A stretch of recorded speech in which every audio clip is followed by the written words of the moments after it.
Daniel, capítulo 5. Daniel, capítulo 5. Nós vamos ficar Vocês estão na NAA, não é isso? A gente vai seguir então vocês nessa versão, para que a igreja acompanhe comigo. Daniel, capítulo 5, versículo 1. Aleluias, glória a Deus. Diz assim a palavra de Deus em nossa versão: o rei Belsazar deu um grande banquete a 1000 homens importantes do seu reino e bebeu vinho na presença deles. Enquanto Belsazar bebia e apreciava o vinho, mandou trazer os utensílios de ouro e de prata que Nabucodonosor, seu pai, havia tirado do templo de Jerusalém. Para que ele, os homens importantes do reino e as mulheres e concubinas do rei os usassem para beber vinho. Então trouxeram os utensílios de ouro que havia sido tirados do templo da casa de Deus em Jerusalém e beberam neles. O rei, os homens importantes do reino e as mulheres e concubinas do rei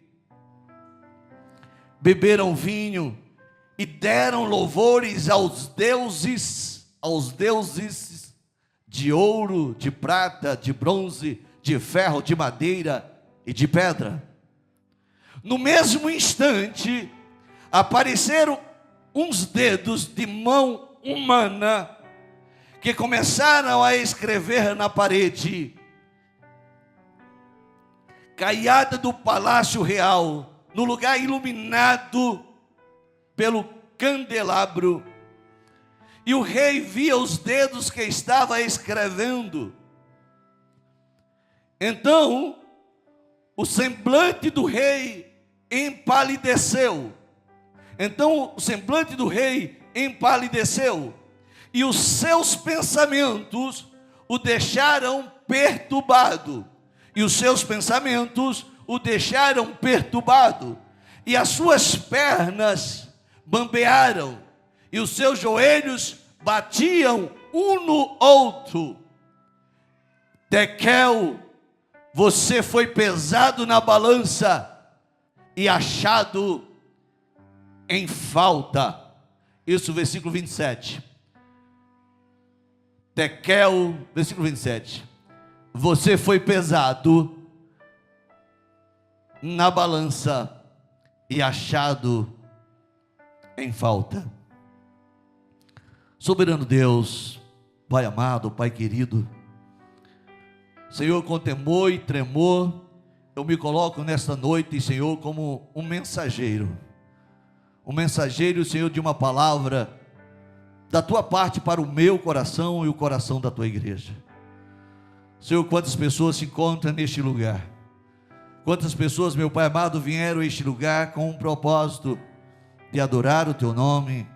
Eu ouvi uma palavra da Tua parte, Senhor, e eu oro para que esta palavra, Senhor, venha aos nossos corações de uma maneira esclarecedora, de uma maneira, Senhor, que seja compreensiva, assim como o texto diz, Senhor, que tudo que era escrito, Senhor, havia uma claridade, uma iluminação, para que as pessoas, para que o rei ali pudesse ver, e de uma maneira legível, para que ele pudesse compreender. A minha oração nessa noite, Senhor, é que compreendamos a Tua palavra. Fala, Senhor, que o Teu servo ouve. Fala, Senhor, que o Teu servo ouve. Queridos irmãos, nós a cada dia desejamos muito ver Deus falar conosco. Nós a cada dia estamos buscando ter intimidade. Falamos hoje de manhã muito sobre o que o salmista diz quando diz: olha, eu quero estar na Tua casa, o meu prazer é contemplar a Tua presença e aprender. E nós dizíamos como a importância de estar na casa do Senhor, com o objetivo de aprender do Senhor. porque é a forma de nós nos prepararmos para vivenciarmos tudo aquilo que Deus tem reservado para as nossas vidas. E o texto nos fala muito mais, não só de aprender, nos fala de estarmos preparados, de nos preparar. O Senhor quer nos preparar para ter este encontro com o Rei. O Senhor quer nos preparar para viver um tempo, não simplesmente de religiosidade, não simplesmente para dizermos que temos uma religião, não simplesmente para dizer que congregamos em uma determinada denominação. Nós estamos preparados para ter um encontro real com Deus. E as nossas vidas vão falar muito forte de como nós nos encontramos. Esse texto aqui nos fala de um momento crítico em que o Império Babilônico estava vivendo. O Império Babilônico, com toda a sua força, com todo o seu poderio, com todas as suas glórias vividas no passado, ele estava vivendo um momento crítico em sua realidade. Mas eles achavam que eles eram uma fortaleza inatingível, pelas suas muralhas, por tudo aquilo que os cercava.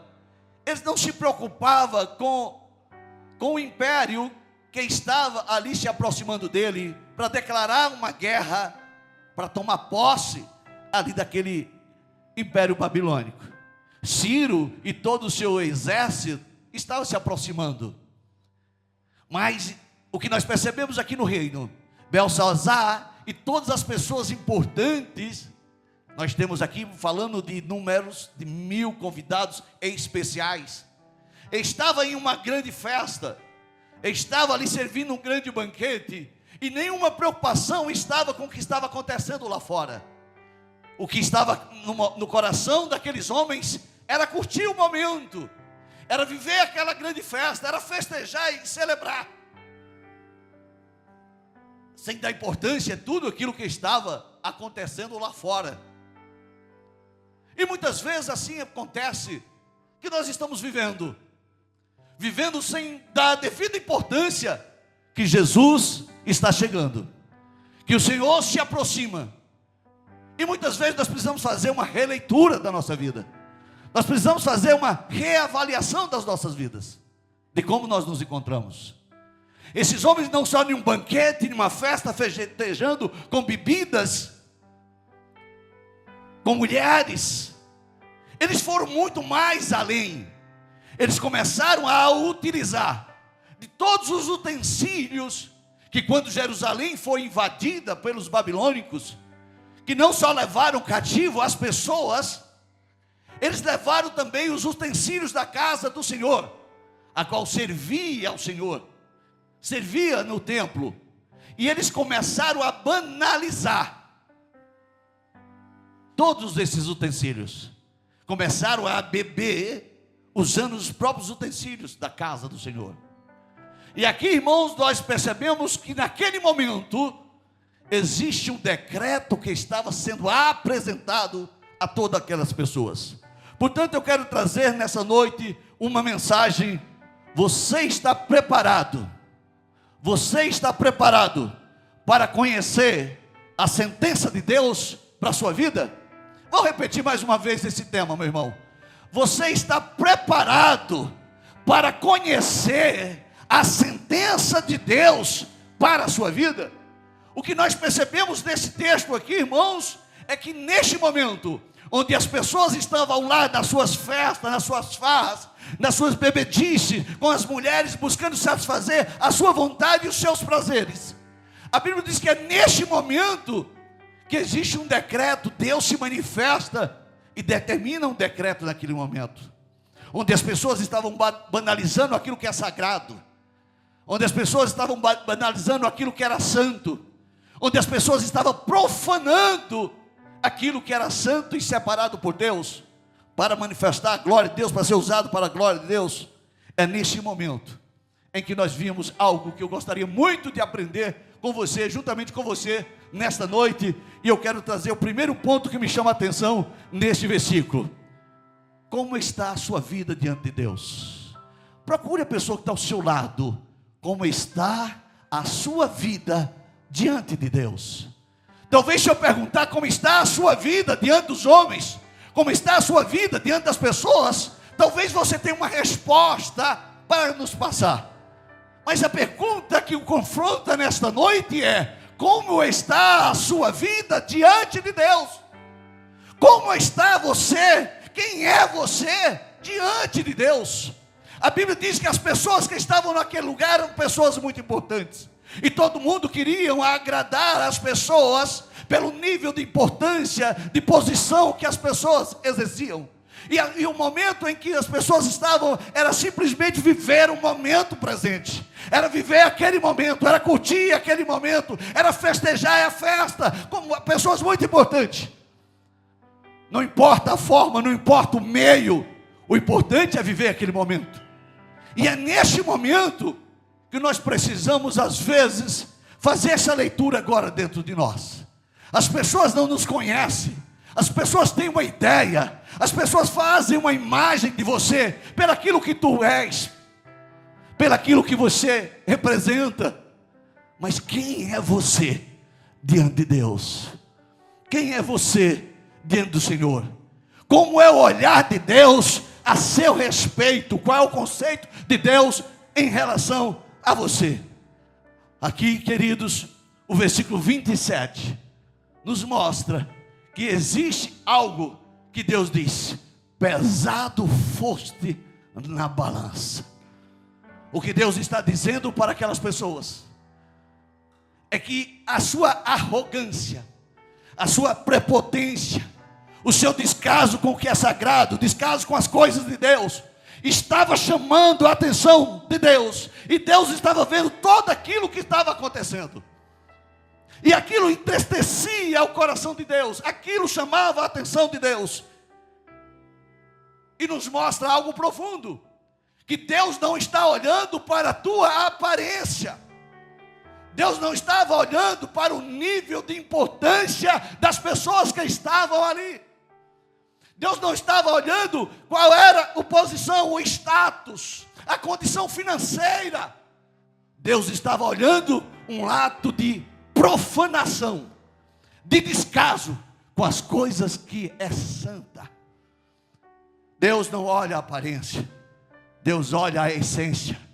Vou repetir mais uma vez: Deus não olha a aparência, Deus olha a essência. Deus não olha para o estereótipo, Ele não quer saber com a sua roupa, com a sua condição, Ele olha quem é você no seu interior. O que nos chama a atenção é que Deus não está julgando as pessoas pelo nível de representatividade. Deus não está olhando as pessoas, analisando as pessoas, avaliando as pessoas pelo nível da condição financeira. O que nós nos vemos aqui é que Deus está pesando. Deus está pesando comportamentos. Deus está aqui nesse texto aqui, irmãos, Deus está pesando as palavras que estão sendo ditas naquela reunião. Deus está pesando as intenções do coração de cada um deles. Deus está pesando os pensamentos. Então, irmão, por mais que eu não conheça você, por mais que nós não saibamos quem é você e como está a sua vida, Deus sabe e conhece as intenções do teu coração. Deus sabe os pensamentos que estão no teu coração. Deus sabe quem é você na sua intimidade. Deus te conhece. Quem é você diante de Deus? Quem é você no olhar de Deus? Quem somos nós? Quem somos nós? Deus avalia caráter e os princípios divinos que Ele estabeleceu para que cada um de nós vivêssemos. Hoje, o amado citou Deuteronômio 28, hoje de manhã, né? Deus tem um plano na sua vida. Deus quer que você seja uma bênção. Os planos de Deus é que você seja uma bênção. Mas para isso acontecer, Ele diz: olha, se atentamente ouvires a minha voz, bendito tu serás. Não importa onde você está, não importa o lugar, não é a questão geográfica.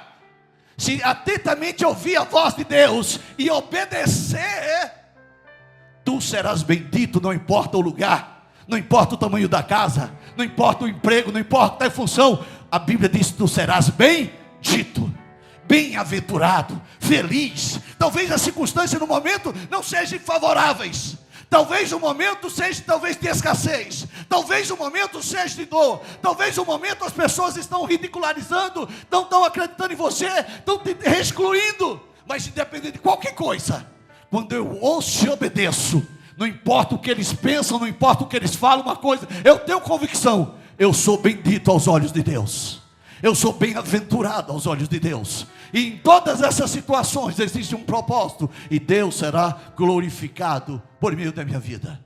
Portanto, eu preciso entender quem sou eu aos olhos de Deus. Eu quero que abra o texto comigo, Romanos 14, versículo 12. Não pense, irmãos, que as coisas acontecem e Deus não tem conhecimento. Deus sabe de todas as coisas. E uma coisa eu aprendo, que cada um de nós, a sua esposa pode orar por você, e a intercessão dela tem efeitos, é importante. A sua mãe pode orar por você, e é importante essa oração aos olhos de Deus. O marido pode orar pela casa, mas uma coisa que eu aprendo aqui, é que mesmo que ela ore e seja uma mulher de Deus, você vai prestar conta na sua individualidade a Deus. Você vai prestar conta a Deus na sua individualidade. Paulo, escrevendo aos Romanos, ele diz, Romanos 14, 12: assim cada um de nós será responsável, assim cada um de nós prestará contas de si. Nessa outra versão, responsável por sua vida diante de Deus. O que está dizendo aqui no texto de Daniel é exatamente isso a Belsazar. Belsazar, você é responsável, e você vai prestar conta diante de Deus por todo o descaso, por toda essa profanação com as coisas de Deus. Irmãos, eu vejo aqui algo que me chama muita atenção e me faz muito medo. E às vezes, irmãos, e aí eu chamo os pastores a atenção aqui, porque a Bíblia nos diz, e aí, pastor Tiago, eu mais de 3 horas da manhã, eu estava concluindo essa mensagem na sexta-feira, na quinta-feira. Deus diz que cada um vai prestar conta da sua vida, é individual, mas a Bíblia diz que ao pastor, ele vai dar conta da sua vida, e daquela ovelha que ele colocou no seu aprisco para cuidar e zelar. E eu vejo muitas pessoas, muitos pastores brincando, esquecendo dessa responsabilidade, que ele vai se apresentar diante de Deus. Ele vai dar conta da sua vida e da vida daquelas pessoas que Deus confiou. E hoje nós vimos as pessoas brincando com o evangelho, pastores que esqueceram que a função é uma missão, e estão sendo uma profissão, para ganhar bem, para tirar dinheiro dos fiéis e fazer tantas outras coisas, distorcer a palavra de Deus. As pessoas estão distorcendo a palavra de Deus. Amados, quando você distorce a palavra de Deus, você está profanando aquilo que é santo. Você está distorcendo uma verdade de Deus para aplicar o ensinamento de acordo com a sua conveniência. Nós vimos muitos líderes, muitas pessoas conduzindo as pessoas aos erros, orientando as pessoas aos erros. E aí eu chamo você a atenção, meu amado irmão, que está presente nessa noite. Qual é a mesa que você participa? Aonde você se encontra? Quem são as pessoas que estão influenciando você? Uma coisa você precisa saber, que mesmo que ninguém saiba, Deus Todo-Poderoso vê. Ele sabe, e existe registro de tudo aquilo que está fazendo. E numa noite inesperada, quando todos estavam alegres, vivendo aquele momento, só o presente, sem pensar as consequências e olhar amanhã, uma coisa foi dita, foi feita lá numa parede: fostes achado pesado. Oh Deus, tem misericórdia das nossas vidas. Dentro daquele lugar havia um homem santo, dentro daquele lugar havia um homem separado, que não se contaminou, que não se influenciou, que falava desse Deus Todo-Poderoso. Dentro daquele lugar havia pessoas que já testemunharam o poder de Deus.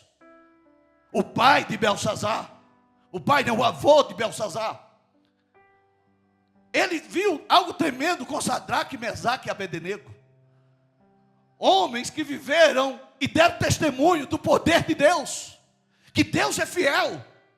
E esses homens estavam lá falando, mas as pessoas não deram importância.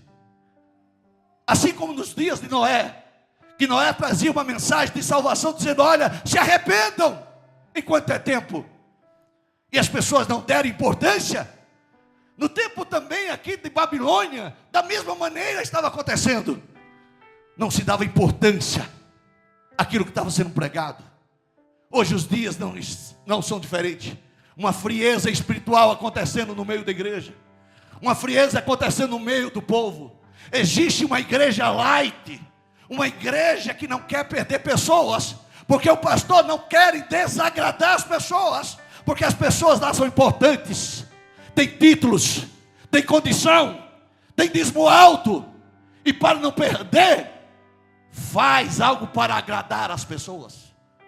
Eu quero dizer uma coisa a você, igreja videira de Irecê. Eu não tenho compromisso com ninguém. Eu tenho compromisso com Deus. Eu vou falar a palavra de Deus, mesmo quem falar a verdade possa perder alguma pessoa. Eu prefiro ser fiel ao Senhor, fiel à sua palavra, e vou viver isso, para não agir com omissão, porque Deus está chamando um povo santo e separado, pessoas que sejam influenciadores e não influenciados. O que aconteceu com Daniel e todas as pessoas que estavam com Daniel, que enquanto as pessoas festejavam, ele ficava de fora, fazia parte no mesmo reino, mas não se contaminou, não se corrompeu, não quis fazer as coisas para agradar. Hoje às vezes a gente quer agradar pessoas pela importância da pessoa, pelo título. Muitas vezes queremos agradar as pessoas pela condição financeira, mas Deus não olha para a condição, nem pelo que tu tens, pelo título. Deus olha para você que quer salvar a sua alma, porque Deus ama você.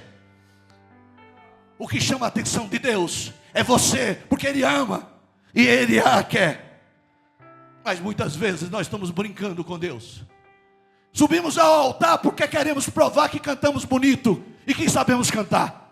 E muitas vezes estamos profanando o altar do Senhor. Pessoas que cantam e encantam pela sua técnica, mas muitas vezes estão cheios no seu interior de algo profano. E Deus está dizendo: acorde enquanto é tempo. Acorde enquanto é tempo, que o Senhor está voltando. Você é vaso do Senhor. Você é um vaso do Senhor. Entenda isso. Você aceitou Jesus, é vaso do Senhor. A excelência do poder de Deus é para estar em sua vida. Você é separado, reservado para levar, para proclamar boas novas e mostrar a Deus por meio da sua vida. Aleluias, glória a Deus. Eu vejo um homem que mostra que as circunstâncias não alterou o seu caráter, a sua vida com Deus, as suas concepções. Ele não se revoltou, não saiu do seu propósito, da sua fé. Isso me chama muito a atenção. Jó, capítulo 31, versículo 6. Eu quero ler esse texto para você, que é algo tremendo e poderoso. Eu vejo nesse versículo. Jó 31, 6 diz: que Deus me pese. Meu Deus, eu preciso ter muita convicção de quem eu sou diante de Deus. Eu preciso ter muita convicção da minha vida diante de Deus, para que eu não seja simplesmente alguém que desenvolve sermão bonito, alguém que prega bonito, mas que às vezes é altamente incompatível, incoerente, desconecto com aquilo que vivo. Deus quer ser impressionado pelo seu testemunho. Talvez em silêncio, Ele quer ser impactado muito mais pelo testemunho do que pelas palavras. E Jó diz assim: que Deus me pese numa balança justa e confiável a minha integridade. Que coisa tremenda. E continua: se os meus passos se desviar do seu caminho, se o meu coração segue os meus olhos, e se alguma mancha se apegou às minhas mãos. Aleluias. Isso é convicção. Irmãos, eu quero dizer que não existe pecado escondidos que não possa ser revelado, que Deus não conheça. É isso que Jorge está dizendo. Analise, bote, pese se há pecados escondidos, se há injustiça, se há falta de arrependimento, se há uma vida dupla. É isso que Jó está dizendo. Louvado seja o nome santo do Senhor. Eu quero dizer uma coisa muito forte por meio dessa expressão. Aquilo que o homem, olha que coisa tremenda isso aqui, eu fiz questão de escrever. Aquilo que o homem esconde na terra será revelado no tribunal dos céus. Aquilo que o homem esconde na terra dos homens será revelado no tribunal dos céus. Isso, irmãos, é uma verdade absoluta. Não se engane. Segunda coisa que eu aprendo nesse texto, irmãos, é algo tremendo, diz, que eu vejo. Não se engane, de Deus não se zomba. Pega a pessoa que está ao seu lado de maneira bem carinhosa com ele, com ela. Diga isso para ele aí, olha. Não se engane, de Deus não se zomba. Talvez você já até leu esse versículo, mas eu quero clarear nesta noite a luz do Espírito Santo. Não se engane, de Deus não se zomba. O que esses homens que estavam naquele reino, fazendo todo aquele descaso com as coisas de Deus, com aquilo que é santo, o que Deus está falando nesse texto é exatamente isso. Não se engane, de Deus não se zomba, e tudo terá um veredito. Em Gálatas, Paulo escrevendo à igreja da Galácia, no capítulo 6, versículo 7. Quero discorrer alguns textos da Bíblia com você, para respaldar aquilo que estou falando. Gálatas 6, 7 diz: não se deixe enganar, ninguém pode zombar de Deus. A pessoa sempre colherá aquilo que semear. O princípio da semeadura, irmãos, é inevitável. Tem algumas sementes que têm um tempo de nascer, de dar seus frutos, uns mais tarde do que os outros. Mas uma coisa é certa: independente do tempo da espera, toda a semente vai frutificar. Tudo aquilo que foi semeado vai dar frutos. Vai chegar o dia em que você prestará contas a Deus. Vai chegar o momento em que você vai prestar contas a Deus. Portanto, é muito bonito, é muito bom, e é tremendo chegar e dizer: o rei está voltando. É muito bonito cantar aqui, dizer: morte e choro, tristeza e dor, não. Faz o coral comigo aí, eu sou desafinado, não sei cantar, meu Deus do céu, irmãos. Morte e choro, tristeza e dor, nunca mais, nunca mais. Irmãos, isso vai ser para alguns, e nem todos que cantam isso, irmãos, vai ser uma verdade em suas vidas. Nem todas as pessoas que cantarão isso, e falando que vai contemplar aquela cidade bonita.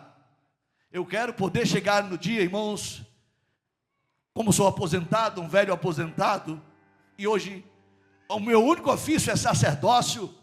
E eu quero dizer uma coisa a você, mesmo que você não me ame, eu amo a sua vida. Eu tenho que te amar, porque senão eu não subo, hein? Mas eu quero ter o privilégio, irmão, de ter algo que nada na minha vida secular me proporcionou. Vocês conhecem muito bem a minha vida. Nada me proporcionou na vida secular. Mas existe um sonho que talvez seja a minha maior realização e será a minha maior riqueza. É quando chegar aquele dia A gente está cantando, é bonita, é bonita,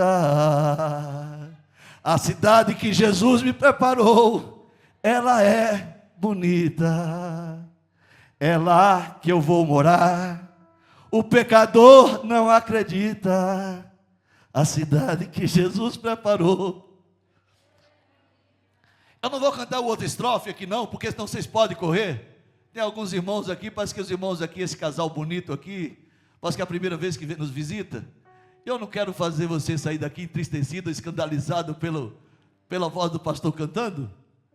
Mas o estrofe seguinte diz que vai ter um momento em que o pastor vai apresentar suas ovelhas, não é isso? Nesta hora o pastor da igreja vai entregar as ovelhas que há que descer, ele pastoreou. E você sabe que momento bonito é aquele aqui, Senhor, aquele que nos deste. Oh, que momento tremendo.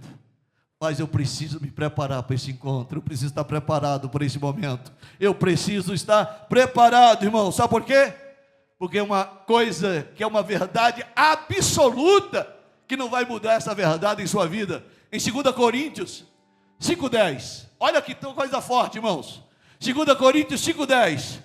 Porque todos, esse todos aqui, irmãos, não fala de alguns, é todos. Diga comigo, todos. Porque todos devemos comparecer. Meu Deus, tem misericórdia de mim, tem misericórdia do teu povo, porque todos devemos comparecer ante o tribunal de Cristo. E nesse dia, irmão, o livro será aberto. Neste momento o livro será aberto, irmãos. E existe um diário. Talvez você nunca fez um diário, mas uma coisa eu quero dizer a você: existe um diário que é feito cotidianamente a respeito da sua vida, da minha vida, da nossa vida. E esse livro vai ser aberto. As obras serão reveladas.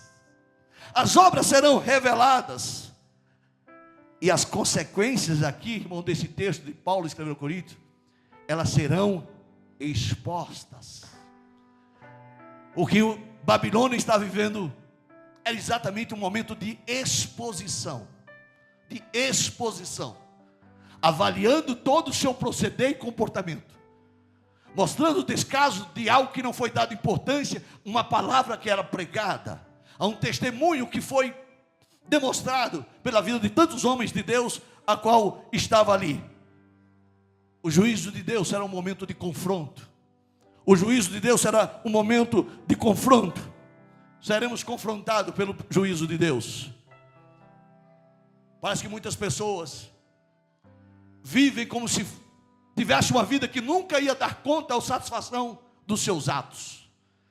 Às vezes é muito comum as pessoas dizerem: eu não tenho que dar satisfação a ninguém. Eu não sei se você já viu a expressão de alguém chegar para você e dizer: eu não tenho que dar satisfação a ninguém.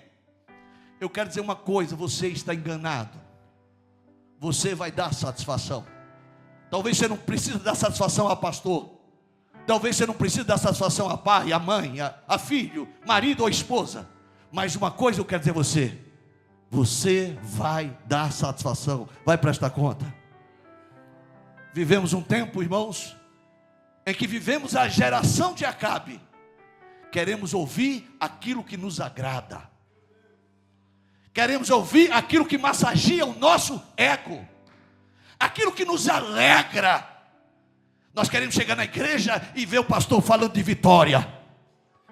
Queremos na igreja e o pastor profetiza sobre a minha vida, sobre a casa, vitória.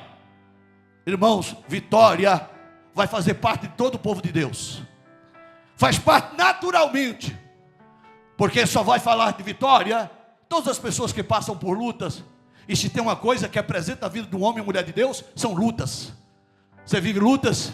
Glória a Deus. Porque por meio dessas lutas, Deus vai te levar a grandes vitórias para o nome santo do Senhor Jesus ser glorificado por meio da sua vida. Mas a geração Acabe quer ouvir aquilo que agrada. Acabe estava lá no templo, estava lá no seu reino, com toda a sua pompa, com tudo aquilo que estava à sua volta. E muitos dos sacerdotes que estava lá para falar de Deus, do amor de Deus, da palavra de Deus, estava falando tudo aquilo que Acabe gostaria de ouvir. Quando as pessoas falavam para Acabe aquilo que ele agradava, Acabe dizia: esse é homem de Deus. Quando ele dizia algo que Deus ia fazer, esse é homem de Deus, tem revelação. Mas um dia saiu um profeta diferente e disse a Acabe algo que ele não gostou de ouvir. Aí Acabe disse para todo mundo: esse aí só profetiza contra mim. Ele nunca fala nada a meu favor. Nós somos a geração de Acabe, queremos ouvir só aquilo que agrada. Deus quer ter uma palavra para você, irmão, que te conserta, que te restaura, que te renova, que muda a nossa vida, porque Deus quer te levar para o céu. Você está aqui, irmão, quero dizer uma coisa a você: nós não somos medidos pelos nossos erros, pelas nossas falhas de hoje, porque todos nós somos falhos, todos nós erramos. E Deus traz o seu filho, manda o seu filho, porque havia uma geração pecaminosa, que estava afastado da glória de Deus, da presença de Deus. E Deus mandou o seu filho para trazer reconciliação, para que eu e você tivesse acesso a Deus e voltasse a essa comunhão, porque Deus quer ver você morar no céu. Deus quer o filho ao lado dele. Por isso Deus nos ama de uma maneira muito especial. Mas é necessário que nós entendamos que Deus vai buscar um dia essa prestação de conta.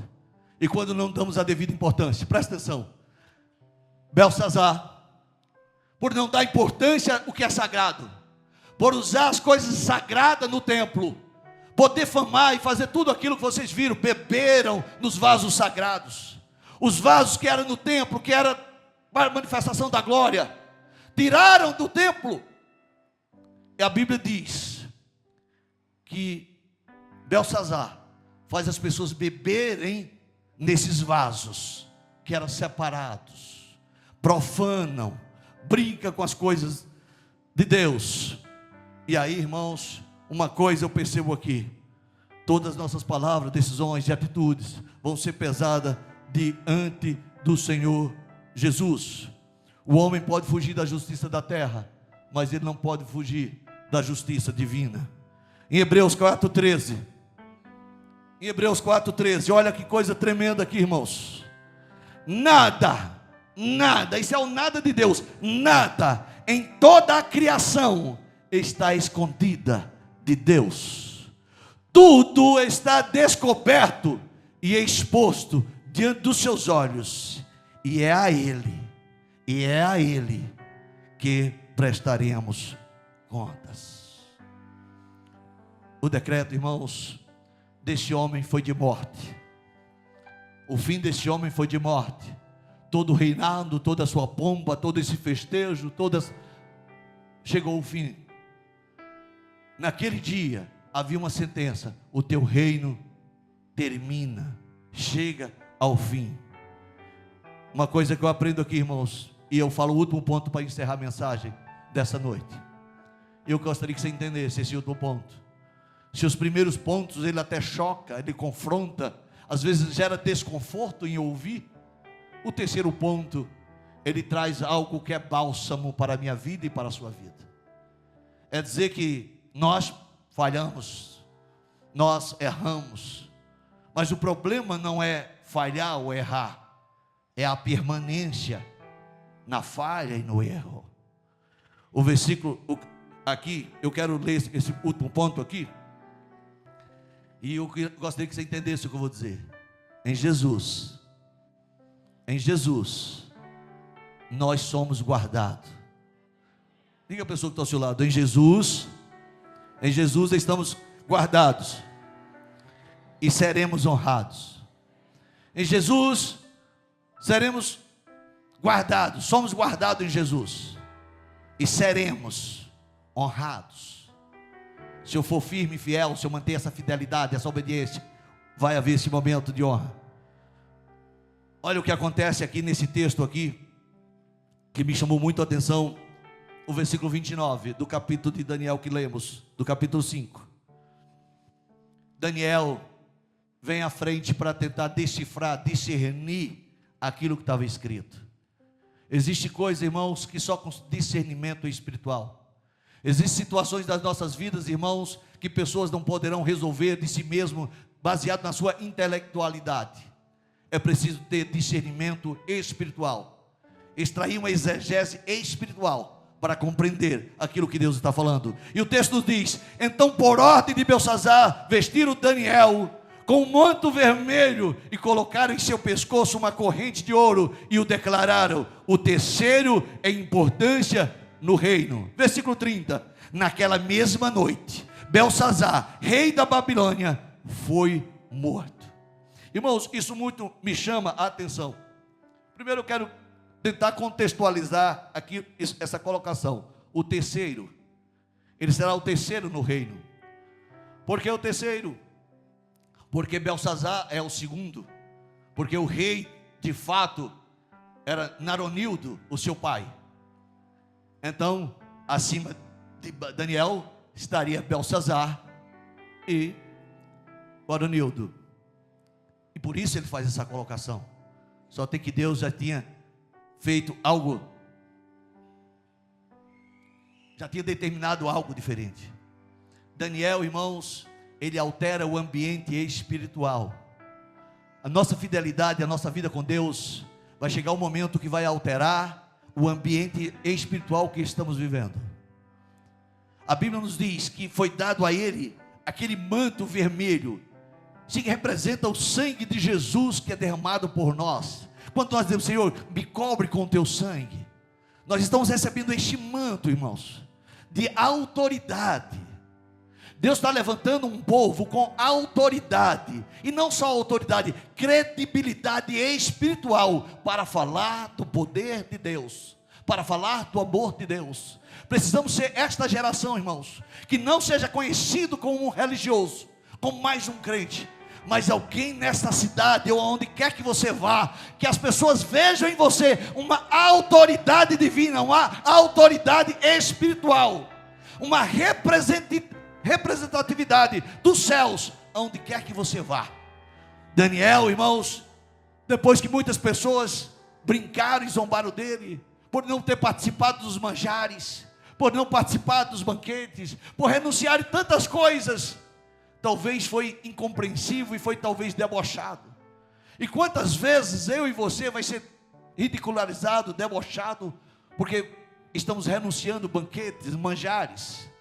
Nós não queremos sentar em determinadas mesas. As pessoas não vão compreender isso. Mas uma coisa eu quero dizer a você: vai chegar o momento em que Deus vai te honrar. Deus vai guardar você de toda essa má influência. Deus vai guardar você de todo esse projeto maligno, que muitas vezes o inimigo possa estar magnetando contra a sua vida. Deus vai te proteger e te guardar. E Deus vai te honrar, irmãos. Deus vai te honrar de uma maneira especial, para a glória do Senhor Jesus. Aqui encerra Beltsazar.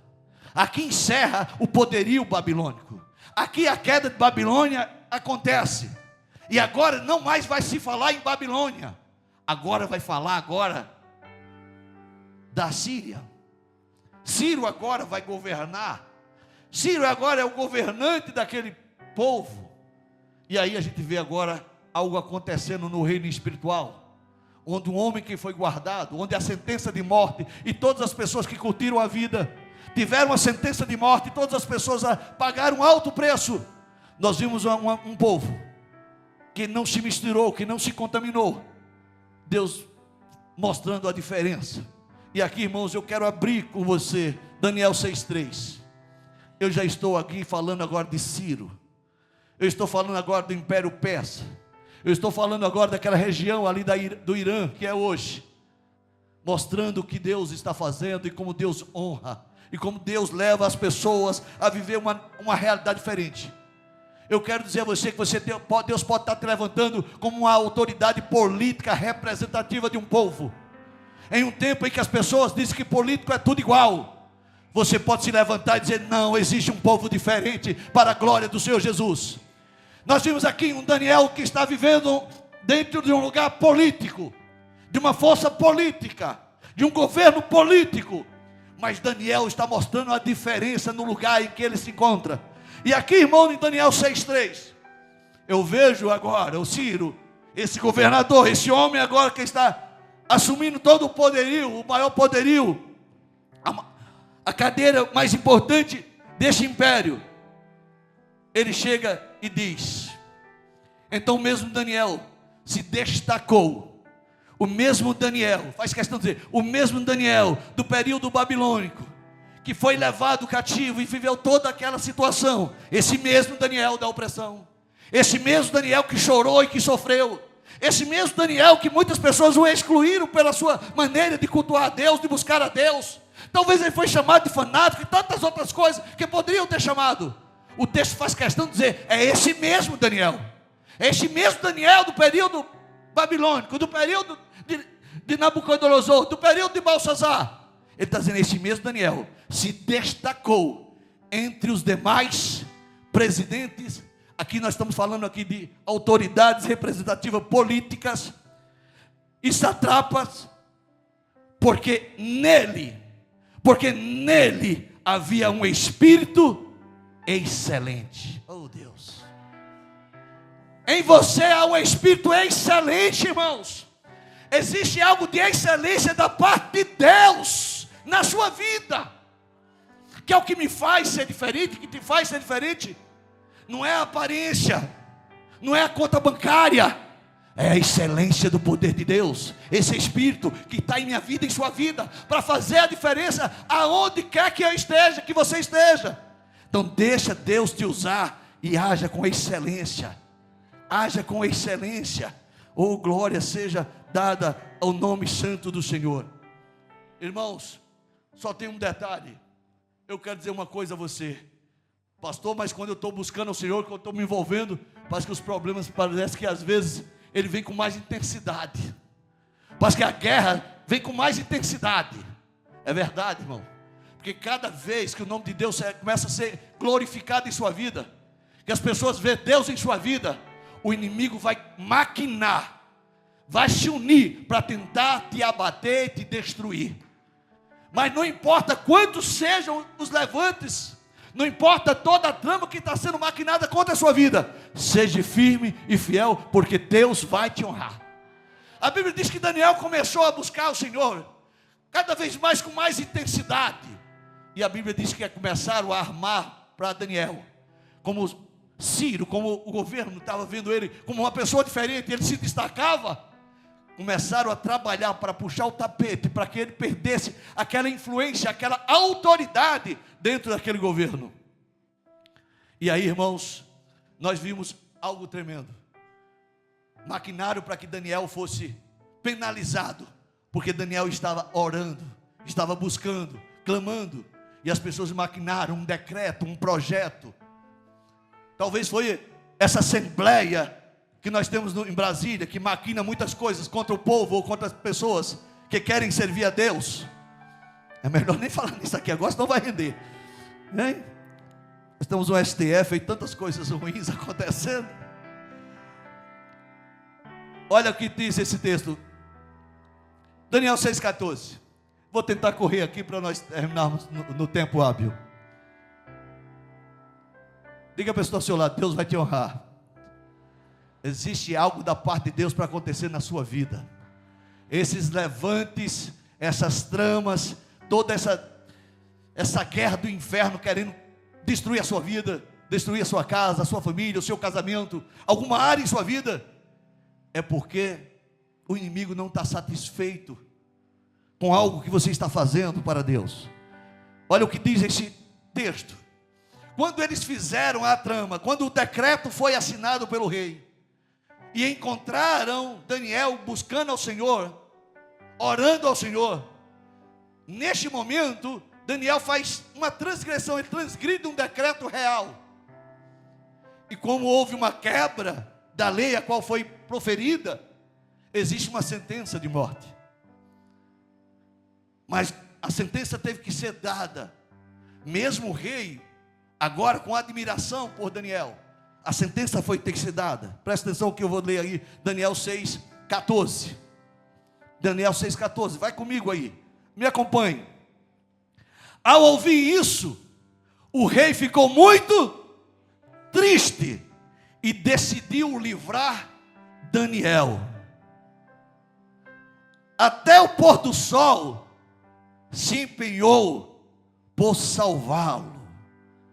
Irmãos, nós vimos aqui que o rei reconhecia Daniel como um homem diferente. Ciro reconhecia que aquele homem era diferente, que havia algo da parte divina na vida daquele homem. Mas mesmo assim, precisou cumprir uma lei. Eu quero dizer uma coisa, irmãos, eu tenho dito a alguns irmãos em particular que têm feito gabinete pastoral comigo às quartas e às quintas. Existem coisas que serão inevitáveis, que as orações não vão poder livrar você de passar por determinada situação. Quando Jesus ora e diz: Pai, se for possível, Pai, isso é uma oração do Filho, e é Jesus. Jesus está orando e diz: Pai, se for possível, afasta de mim, não deixa eu passar por essa situação, não deixa eu viver esse momento. Mas, irmãos, Deus não pode responder esta oração.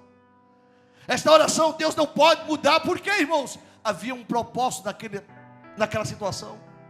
Aquela dor, aquela humilhação, aquela morte, havia propósito da parte de Deus. Para que eu e você pudesse hoje ter esse elo, essa ponte à salvação, Jesus precisou passar por tudo isso. Na sua vida, nas nossas vidas, muitas vezes, situações desconfortáveis e dolorosas vão ser necessárias passar em sua vida. Não é que Deus não está te vendo, não é que Deus não está te ouvindo, é porque Deus quer usar esta situação para revelar o seu poder e a sua glória por meio da sua vida. Mas a sua vida será testemunho para Deus, para essa sociedade onde os valores estão totalmente trocados e inversos, onde as pessoas avaliam as pessoas pelo que tem, pelo que representa. Mas Deus olha para você quem você é o valor que é em você. E aqui, irmãos, eu vejo como um testemunho pode mudar a vida de pessoas. Não importa o meio, se é na Câmara de Vereadores, se é no Executivo da cidade, se é na Assembleia Legislativa do Estado, se é lá em Ondina, se é no Congresso Nacional, não importa. Uma coisa Deus está buscando de mim e você: leve luz no meio das trevas, leve sal aonde está vivendo esse mundo insosso, sem sabor. E olha aqui, irmãos, Daniel 6,18. Isso aqui é tremendo, irmãos. Isso é tremendo, leia comigo. Então o rei se dirigiu para o palácio, passou a noite em... Ele deve estar ouvindo as pregações do pastor Tiago, falando tanto em jejum, que esse homem agora está jejuando, irmão Pedro. Eu não sei se você chamava o senhor de pastor, de bispo, apóstolo. Já me chamaram o senhor de tantas coisas aqui. Agora, irmãos, Ciro está jejuando. E Ciro não está jejuando por uma causa própria. Ciro não está numa noite triste, jejuando, orando e botando músicas lá do fundo, louvores, em algo para ele. Ele está fazendo isso por uma pessoa que disse: esse homem é diferente, há algo nele de excelência, esse homem não merece passar por isso. Olha, irmãos, olha que coisa tremenda. Eu quero dizer a você: Cristo é a nossa única esperança. Jesus é a tua esperança, Jesus é a tua salvação. Amados irmãos, eu preciso entender isso. Quando isso aconteceu, irmãos, eu percebo algo tremendo acontecendo naquele lugar e naquele palácio, porque a sentença foi dada. Daniel foi jogado na cova dos leões. Este homem passou uma noite amargurada, creio que foi uma noite de insônia. Este homem jejuou, este homem ouviu cânticos, a música faz questão de dizer isso, instrumento de música, e o sono fugiu dele. Tudo isso por causa que Daniel estava na cova dos leões. Eu imagino esse homem chegando no outro dia, dizendo: como é que se encontra Daniel? Mas para a surpresa dele e de todos, havia um Deus que guarda, há um Deus que protege, e há um Deus que honra.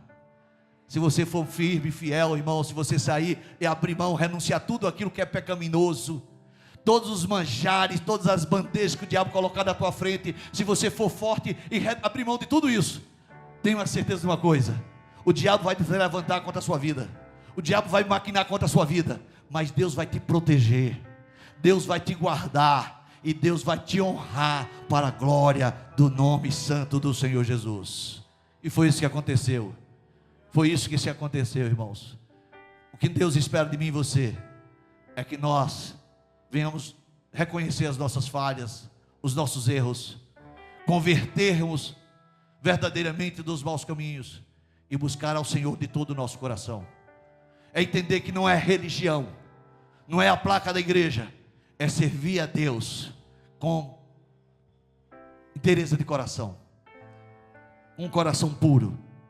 Deus se agrada. E eu quero dizer nessa noite, ainda há oportunidade para todos aqueles que ainda esperam esse grande dia. Há uma esperança para aquele que se arrepende, há uma esperança para aquele que quer mudar de vida, há uma esperança para aqueles que querem realmente ter a sua vida transformada e reconciliada com Deus, para a glória do Senhor Jesus. Um dos textos, e aqui eu me concluo, é o do filho pródigo, no livro de Lucas capítulo 15, versículo 17. Esse homem queria viver a vida, esse homem queria desfrutar dos prazeres, esse homem queria encontrar a felicidade, e ele entendeu que o dinheiro poderia causar essa felicidade, que a bebida, que a farra, que mulheres poderiam proporcionar isso. E a Bíblia diz que a sua vida se foi cada dia de mal a pior. Ele perdeu tudo o que tinha, perdeu as pessoas que antes ele achava que era amigo, e a sua vida agora estava num caos. Mas o que é tremendo neste homem, que teve essa experiência do caos, da queda, que o texto faz questão de dizer, caindo em si.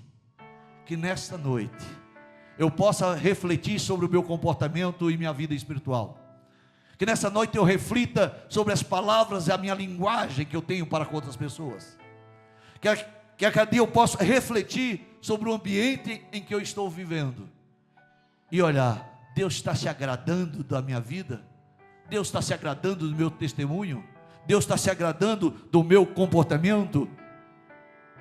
Eu preciso fazer esta avaliação. Foi isso que este homem fez.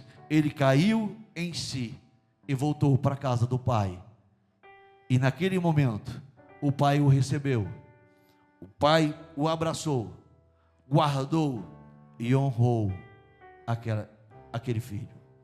E o meu desejo nessa noite é que cada um de nós tenhamos uma experiência tremenda com Deus, que a sua experiência de dor, de humilhação, de queda, não importa a queda que você cometeu, não importa a experiência talvez que te trouxe vergonha, choro, não importa qual que seja, eu quero que você entenda que Deus transforma e altera situações. Eu só preciso dizer, eu quero viver em novidade de vida. Quem está em Cristo, nova criatura é. As coisas velhas se passaram, e tudo se faz novo. E tudo se faz novo.